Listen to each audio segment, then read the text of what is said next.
Welcome in, along with Mike Renner. I'm Steve Palazzolo. Today, bringing you our breakdown on the Michigan defense. It's all brought to you by Eckrich, the official smoked sausage of the college football playoff. Mike, back in August, you and I sat here in these chairs, and we did a whole video saying Michigan could be the best defense in the nation, and especially these last few weeks, they certainly look like it. I would say they're making us look smart, and every time that happens, we like that. So this past week against Penn State, absolutely dominated, 7 points all game long. It's one of the better offenses in the Big Ten, one of the better offenses in the country. And I think what we said they might not have the best results in the nation, but just in terms of talent-wise, draftable talent, they might have the most talented defense in the country. And they've lived up to that talent-wise and lived up to it results-wise almost at this point. Yeah, they certainly have, and now they're in the mix for the college football playoff, of course.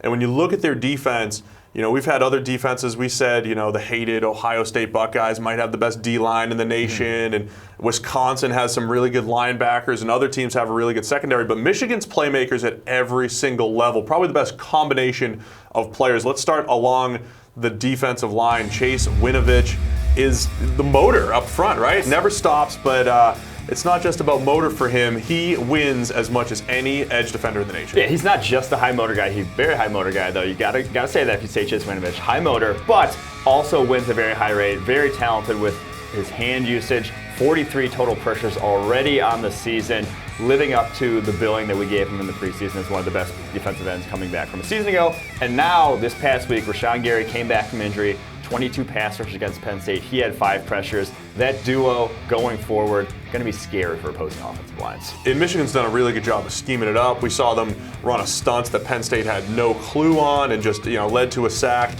And Winovich has actually been more productive than Gary. Even though Gary gets all the hype and he was the former five-star recruit, Winovich has been more productive over these last couple of years. And then you go to the linebacker level, a guy like Devin Bush, who can make plays all over the field as well. In coverage, he has 15 pressures. They use him as a blitzer, a little bit of a spy role. I love what Bush brings to the second level. I was going to say, they play a lot of cover one, man-free in that defense, and then bring Bush on blitzes a lot. One of the best blitzing linebackers in the country is just a missile coming downhill at opposing running backs. He basically just adds to that pass rush, like you mentioned.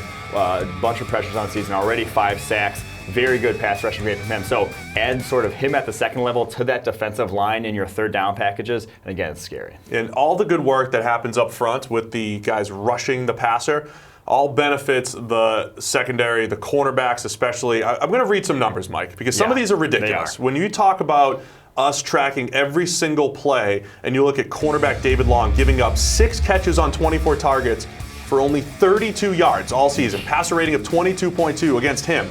Brandon Watson's given up only 12 catches on 33 targets.